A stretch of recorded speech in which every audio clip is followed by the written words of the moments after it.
गरीब का कोरोना। रामगढ़ नाम के शहर में एक संजय नाम का नौजवान किराने की दुकान पर काम किया करता था।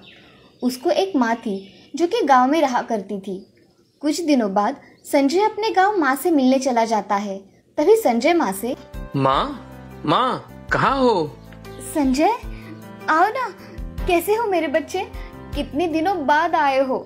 तुम्हें माँ की अब याद आई? नहीं माँ, ऐसी कोई बात नहीं, थोड़ा काम ज्यादा था इसलिए नहीं आ पाया। अब देखो तुम्हारी याद मुझे जैसी आई तुमसे मिलने चला आया। हाँ मेरे बच्चे, चलो तुम हाथ मुंह धो लो, मैं खाना बनाती हूँ।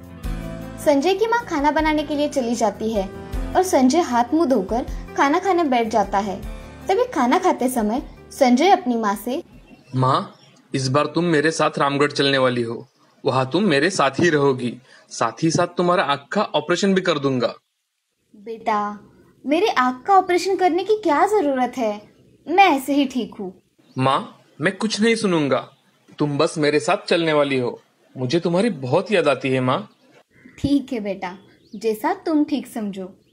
बातें करते करते दोनों माँ बेटे खाना खा लेते हैं और अगले दिन रामगढ़ जाने के लिए निकल जाते हैं। कुछ समय में संजय और उसकी माँ रामगढ़ पहुंच जाते हैं। अब संजय दुकान पर काम करने चला जाता है।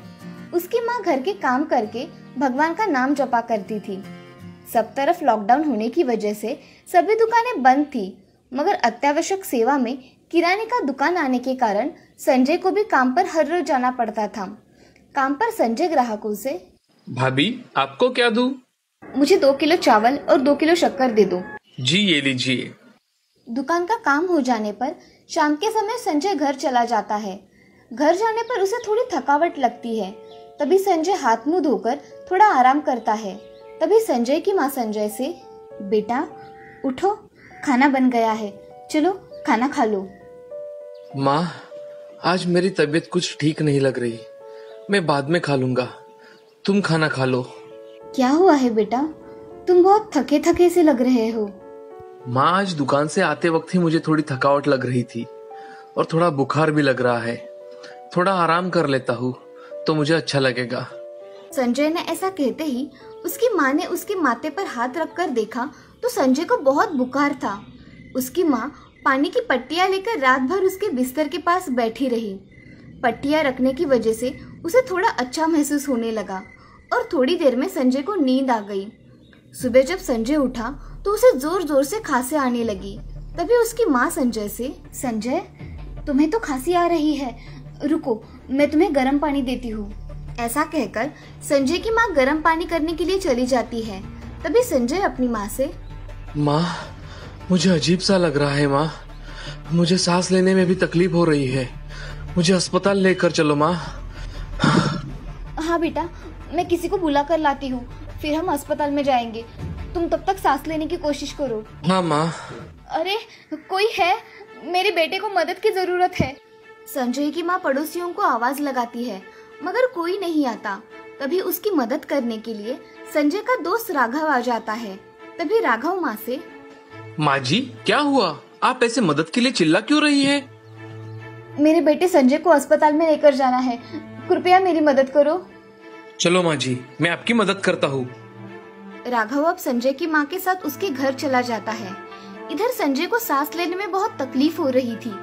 ये सब देख राघव माँ जी से, माँ जी मैं कोई ऑटो मिलता है क्या देखता हूँ, मैं अभी आया।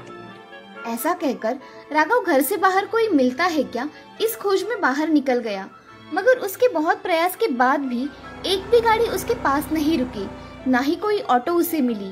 वो बहुत निराश हो गया। उसे उसके सामने एक रेडी दिखाई दी जिसकी गाड़ी पूरी खाली थी, क्योंकि लॉकडाउन की वजह से कोई धंधा शुरू नहीं था।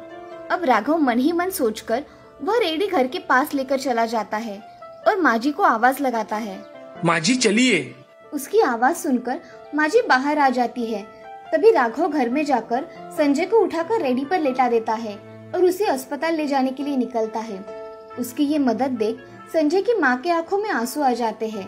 वो जैसे तैसे अस्पताल में पहुँच जाते हैं और वहाँ लगी भीड़ देख राघव, अरे हटिए, इमरजेंसी है, हमें अंदर पहुंचना है, आवश्यक है। ये सब बातें अस्पताल का वार्ड बॉय सुन रहा था। तभी वार्ड बॉय राघव से, अरे लाइन में चलो भाई, यहाँ सब लोग लाइन से आए हैं, कब से नंबर लगाए हुए हैं पता है। वार्ड बॉय के सामने संजय की माँ हाथ जोड़ती है और कहती है कि बेटा, मेरे बेटे को सांस लेने में तकलीफ हो रही है, उसे डॉक्टर को दिखाना है, कृपा करके हमें अंदर जाने दो। अरे माँ जी, तुम्हारे बेटे को तो कोरोना के लक्षण हैं, इसे जल्द ही इलाज की जरूरत है, नहीं तो इसके जैसे कई तड़प तड़प के मरते हुए मैंने देखे हैं। भैया कुछ कीजिए ना, हम बड़ी दूर से आए हैं, प्लीज भैया। ये सब सुन संजय की माँ फूट फूट के रोने लगी। वो अपने बेटे के पास जाकर रोने लगी। तभी वहाँ से डॉक्टर अस्पताल में जा रहे थे। तभी संजय की माँ डॉक्टर को देखकर उनके पास चली जाती है और डॉक्टर साहब, मेरे बच्चे को बचा लीजिए, उसे सांस लेने में तकलीफ हो रही है, मैं आपके पैर पड़ती हूँ। अरे माँ जी, आप पैर मत पड़िए, कहाँ है आपका बेटा? वो वहाँ है डॉक्टर साहब, मेरे बच्चे को बचा लीजिए डॉक्टर साहब। माँ जी, हमें इन्हें ऑक्सीजन लगाना होगा, अस्पताल में तो ऑक्सीजन सिलेंडर उपलब्ध नहीं है, आप बाहर से मंगवा लीजिए। साहब, ये ऑक्सीजन सिलेंडर कहाँ मिलेगा? मेडिकल में मिल जाएगा, आप जाकर देखिए। जी मैं लेकर आता हूँ, तब तक आप इनका इलाज शुरू कीजिए डॉक्टर साहब। ऐसा कहकर राघव वहाँ से चला जाता है।